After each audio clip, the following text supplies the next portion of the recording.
A diamond unearthed. Plus, Alana Beard's in the Hall of Fame, and she's on our show. Lockdown Women's Basketball starts now.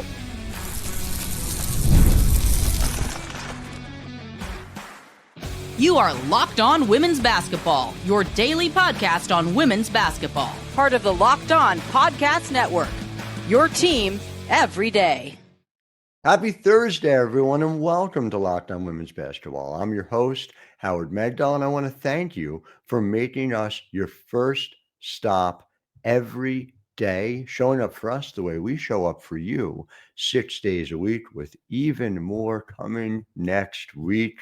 Get ready, friends. It's going to be even more epic to be here. Make sure you subscribe wherever you get your podcasts. And of course, make sure you subscribe to the work all of us are doing at thenexthoops.com, a place where you can get one-stop shopping for over 100 reported pieces every single month. Every podcast gets delivered right to your inbox. $9 a month, $72 a year. Support the work. We are here doing the work. Coming up later on in the show, someone who I had the privilege of covering for a long time. Oh, if you're new to the space, you didn't get to see Alana Beard play, you missed out. Go back, check out the clips. But just best perimeter defender I ever saw. Made the Women's Basketball Hall of Fame this past weekend, and she'll be joining us segment 2, segment 3. Segment 1 is about some big time things happening in the WNBA right now. And I want to start by talking about Diamond Miller. And again, those of you who've listened for a long time, you know, like, it breaks my heart to have to talk about a New Jersey native, but we'll make an exception and we'll do it. Diamond Miller showed up and showed out. And there have been people who have written her off. You know, she's the number 2 overall pick a couple of years ago. She has fought injuries, just one of the most talented high school players I've seen. And now she's healthy. So our Terry Horstman will take you inside what it was like to see that in Minnesota's victory. Terry? What is up, Locked On Women's Basketball? This is your Minnesota Lynx beat reporter, Terry Horstman, checking in from Target Center, where the Lynx just defeated the Aces 76-62 to punch their ticket back to the Commissioner's Cup final, which they will host here on July 1st against the Indiana Fever. Going to be a great one. Be sure to tune in. The story tonight, an incredible spark from Diamond Miller. The Lynx had a very sluggish first half, with the exception of Diamond's game. They didn't hit a 3 until Diamond came in and sank a big one. Scored 12 points, but her energy permeated throughout the entire game, and at one point had a big driving layup over Chelsea Gray and hit her with the 2 small, and the Lynx outscored the Aces 40-23 after that. Post-game, very emotional Diamond Miller told us that she's a fighter and has been waiting for this moment for a while. It was an inspiring one, and the Lynx improved to 11-1. Diamond Miller is a fighter, and seeing her get this opportunity, there were people who wondered whether she would make the team out of training camp this year, because the critical question, of course, what is a healthy Diamond Miller capable of? I think we're about to find out, and it's long overdue. I also want to touch on the Phoenix Mercury, now 9-4. Our Gabby Alfveby was there to see the Mercury defeat the Connecticut Sun. Gabby, take us inside what you saw out of that one. We're going to talk a little Mercury before we get to break. Hello, Locked On Women's Basketball. I'm Gabby Alfveby, the Connecticut Sun beat reporter for the Next, reporting live from Mohegan Sun Arena. Today, I watched the Phoenix Mercury defeat the Connecticut Sun 83-75. Anissa Morrow had a career high and led the Sun with 16 points and 9 rebounds, and had a near double-double. And Alyssa Thomas led the Mercury with 14 points, 11 assists, and 8 rebounds, which is a near triple-double. Alyssa Thomas has now surpassed 4,000 points with her 14 points in today's game.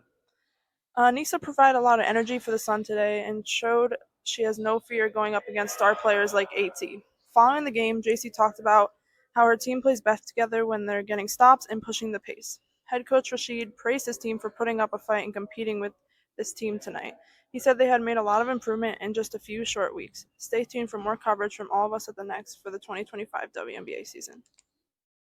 JC Sheldon, of course, an intense defensive player, as we saw earlier this week, and obviously you're going to continue to see more from Anissa Morrow as she continues to grow and develop as a player.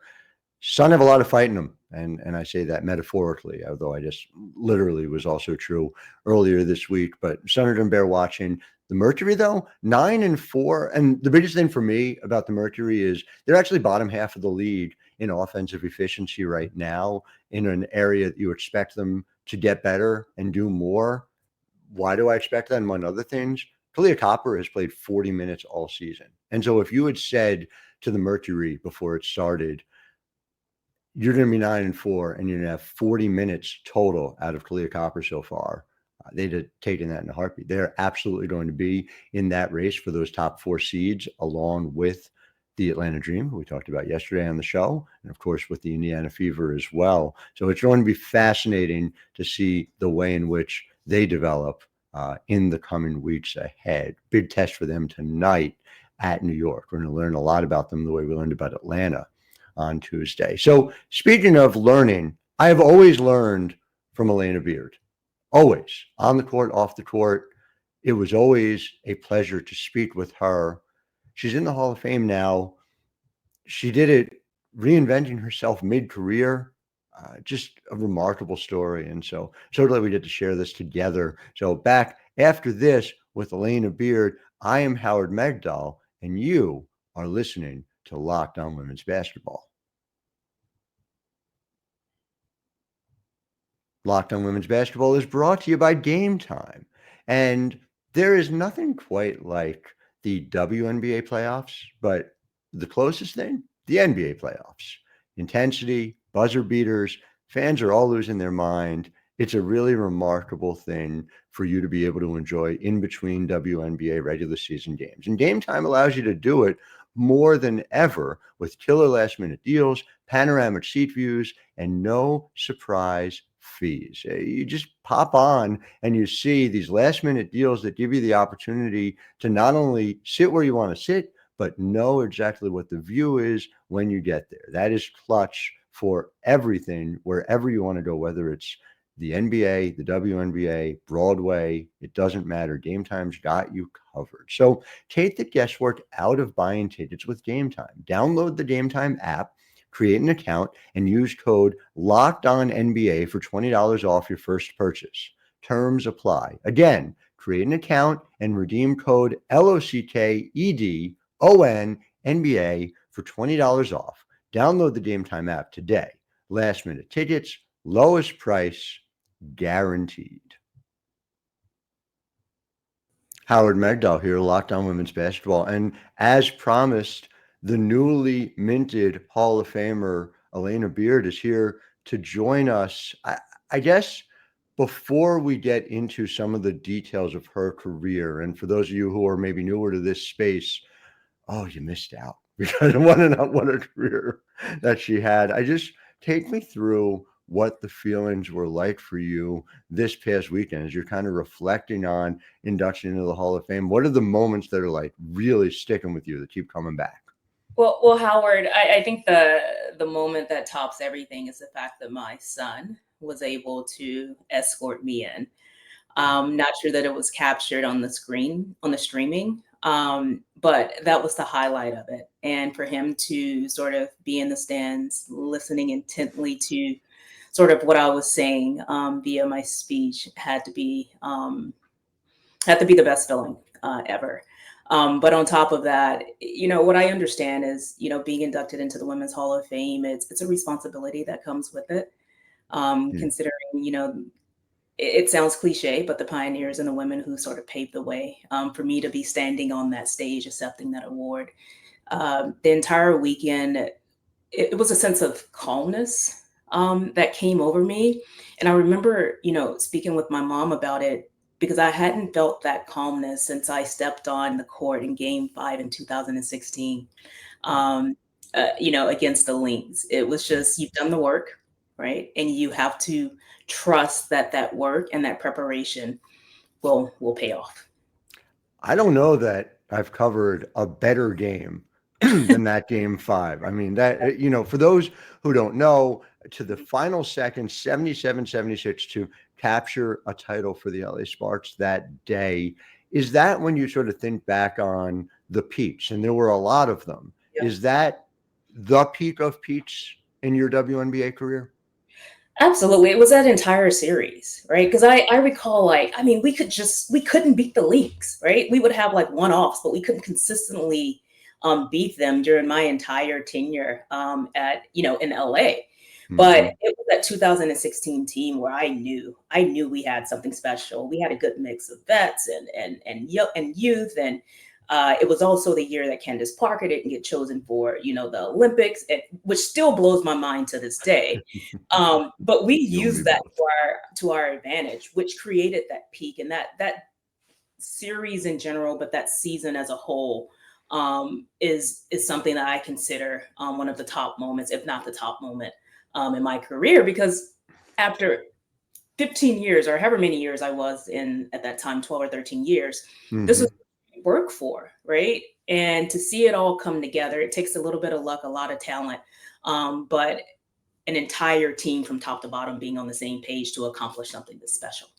For stat nerds, there is a gap between an understanding of who you were as a player looking back and those of us who were able to know and see. And that is because defensive statistics in basketball are not properly fully measured to this point. So for those who don't know, a multi-time defensive player of the year, but you did that relatively late in your career. The thing that I have always admired the most about the work that you put in is that you went from always an elite defensive player, but somebody who looked at offense first to a transition. Can you take folks through the injury that you had? I believe it was 2010. Am I remembering that right? And then sort of the ways in which that shifted your focus on the court. Yeah, no, it was 2010 that I consider the year for me, my year of reinvention, right? It was the year that the doctors said I had a 10% chance of returning to an elite level. It was a posterior tibial tendon injury where it's the tendon that controls the function of your foot. And his response was, I've never seen anything like this in sort of a basketball or football. This is a ballet injury. So for him, it was unsure. In fact, he wrote an entire report and study on the fact that I was capable of coming back and sort of achieving at such a high level after this injury. But it was 2010 that literally made me refocus kind of on not just on the court, but off the court. 2012 came around. I was in free agency. The Mystics didn't reach out. They just sort of took what the doctor said and just assumed that that was the case. About 3 other teams kind of reached out, was interested in me in free agency, came out to see me work out. But they weren't sure, right? They were unsure if I could still go. But then it was LA, right? I knew LA needed me in that moment. Penny was, I'm so just in debt to her because she literally kept my career alive by trusting in me, not just as a player, but as a person. And so I had to really reinvent, not necessarily reinvent because defense was always core in what I did, because in high school, I had a high school coach that were days we would walk into the gym and we didn't touch a basketball. It was all about the fundamentals, and defense was sort of priority. And so I always had confidence in my defensive ability, but I also knew that it was work that people chose whether they did or didn't do.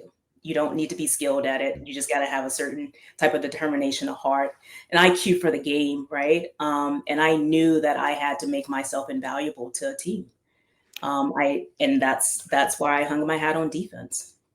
For 2 years, you're out of the league. I mean, the number of people who have come back after 2 years away is vanishingly small. The number of people who have had a Hall of Fame career that included 2 years away from the game, I believe the list is one person. It's just you.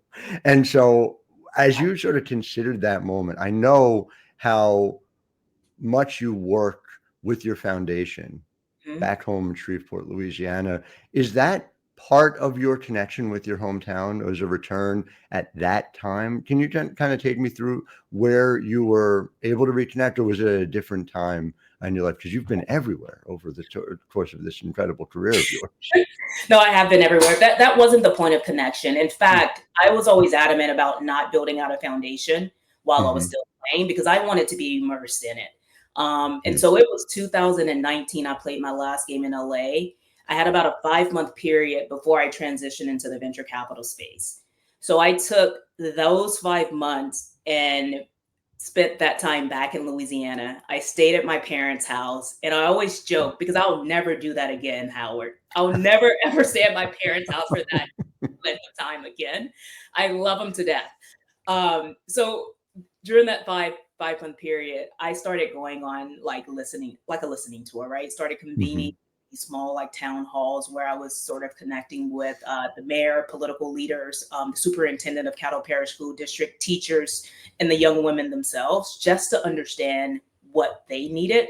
Because I was always cognizant of not coming back into a city that I hadn't consistently been sort of engaged in and saying, this is what you need. I have no clue.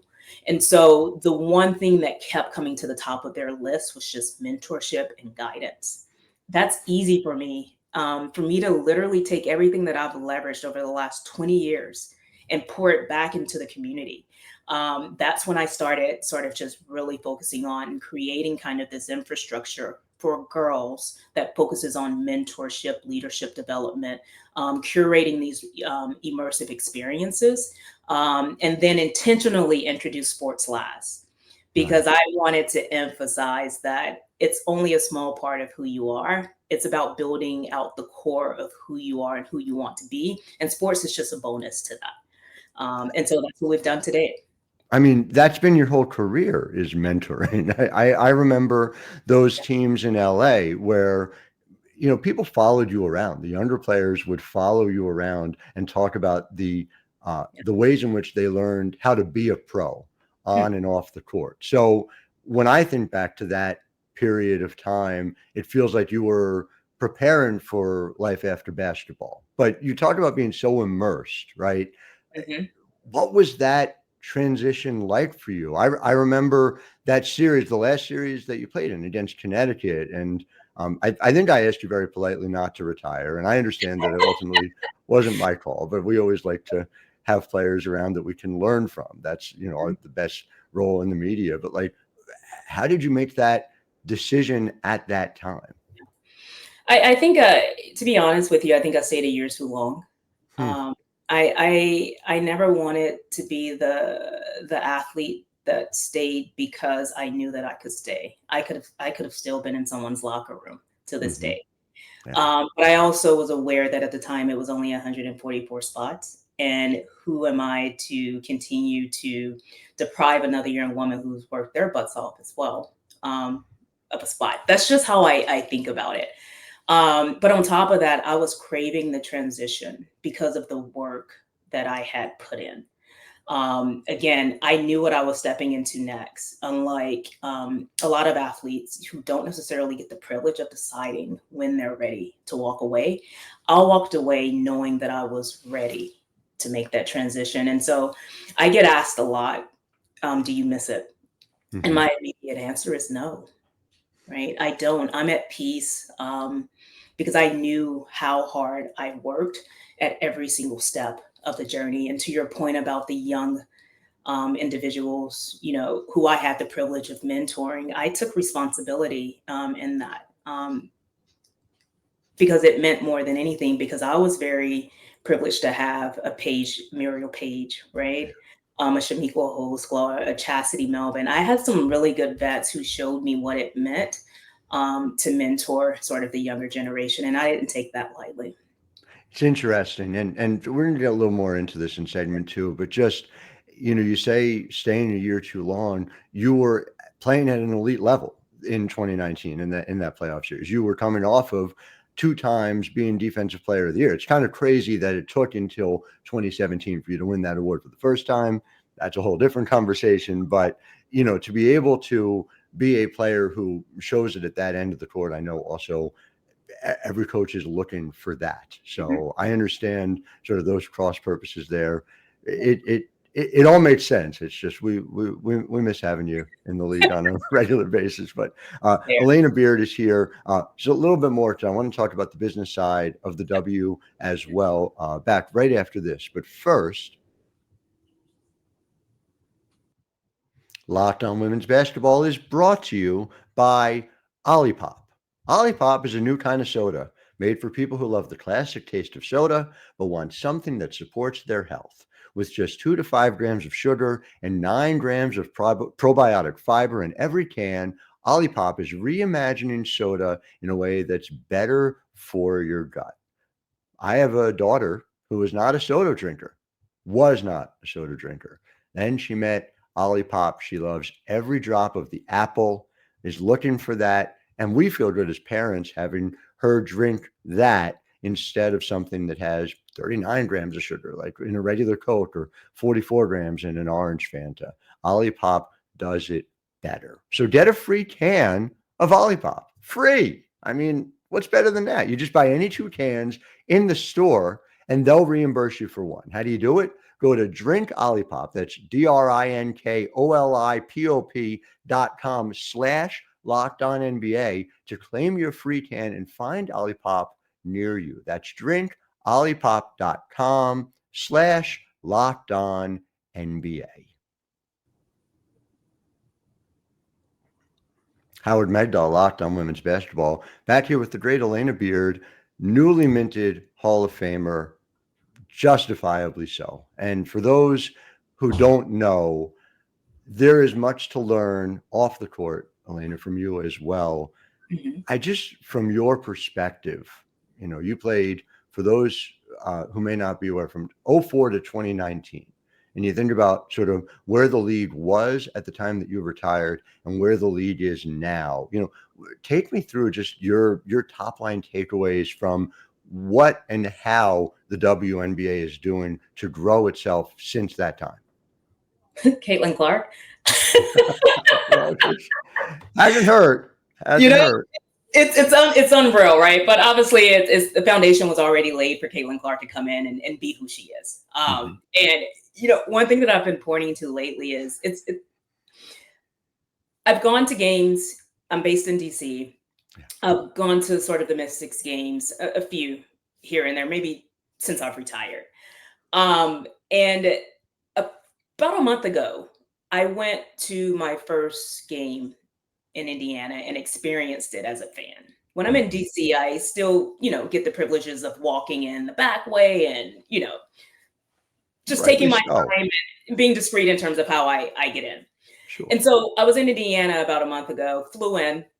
One, I've never seen fans walking through an airport decked in gear. Maybe one, but this was like more than 2 handfuls of people that I saw the moment that I landed, and seeing Fever gear all over the airport. So spent like the day in Indiana. I'm arriving to the game, and the fact that they're blocking off streets to control traffic, right? That was one of the things that stood out. On top of that, it's not just kids wearing Indiana Fever jerseys. It's adults, right? It's men, it's women. It's a really eclectic and diverse group of people wearing WNBA gear. The fact that that's available the way that it is speaks to sort of the growth on the business side as well. And I walk into the front of the game bridge just like a fan. It took me 15 minutes to get through security. I'm not sure if that's an efficiency on the Fever side, but whatever it is, I was happy that it took 15 minutes to get in, to get to my seat and just get comfortable. And so I share that to say that we are in good shape. Yes, Caitlin Clark is a huge driver in that, but it's what the owners, it's what the executives, it's what the league has done sort of in the last couple of years to position us to handle sort of the growth in the way that we're experiencing it right now. And I couldn't be more excited about, the future of not just women's basketball, but women's sports in general. It took time for people to understand that this is a legitimate business, and all it took is maybe 1 or 2 big investors to sort of prove that. And now everyone's jumping on the bandwagon.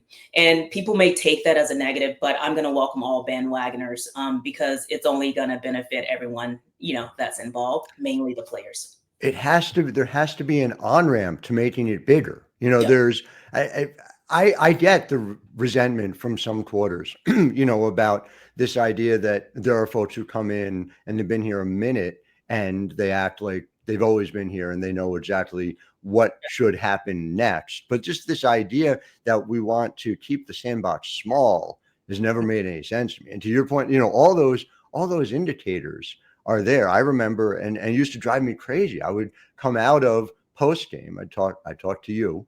I'd get on the subway, or I'd get in my car, and it was this sealed off place, and it was this secret, the WNBA. And now it's you're on the subway in New York, and everyone's wearing Liberty gear. It's not even just a Fever thing, to your point.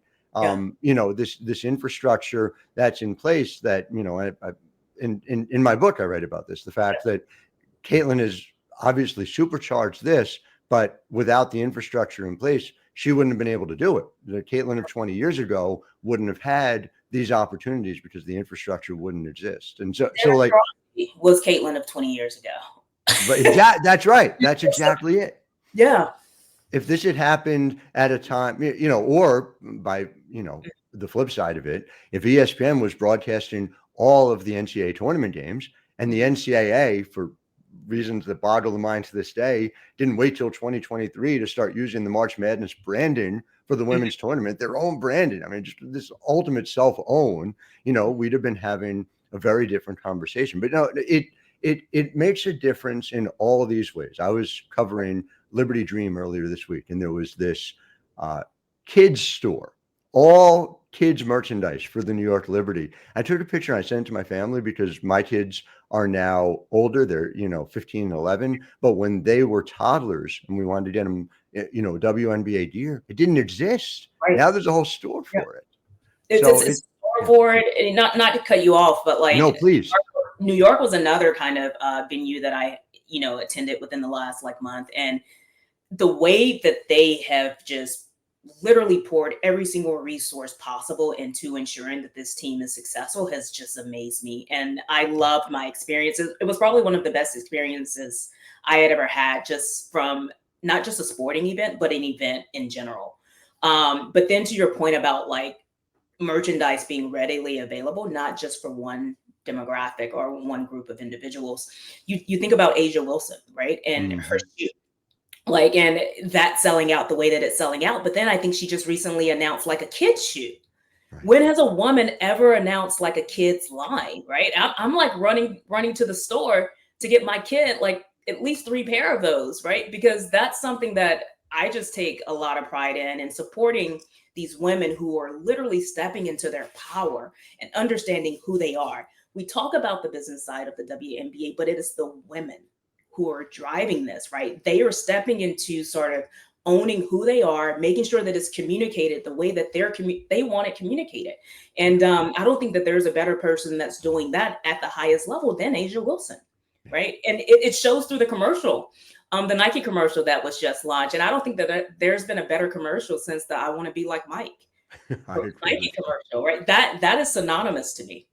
Yeah, I 100% agree. And again, for the listeners at home to please understand, these moments are not possible without what Alana did during the course of her career. And I say that in multiple ways. And I hope you'll have a full understanding of the way in which she mentored, the way in which people, and I don't mean to embarrass you or put you on the spot here, but the way people talk about you in this league to this day, the impact that you had. Hall of Fame is it's just right. It's just right. So I'm really delighted to see it happen. And I just want to congratulate you for this moment and for everything that's happened. For our listeners, I want to thank you as well for making us your first listen every day. Congratulations. There's an upgrade in the host chair tomorrow. You get Jackie Powell instead of me. So please enjoy Jackie and her stylings on Friday. Until then, I'm Howard Megdal, wishing all of you a wonderful Thursday.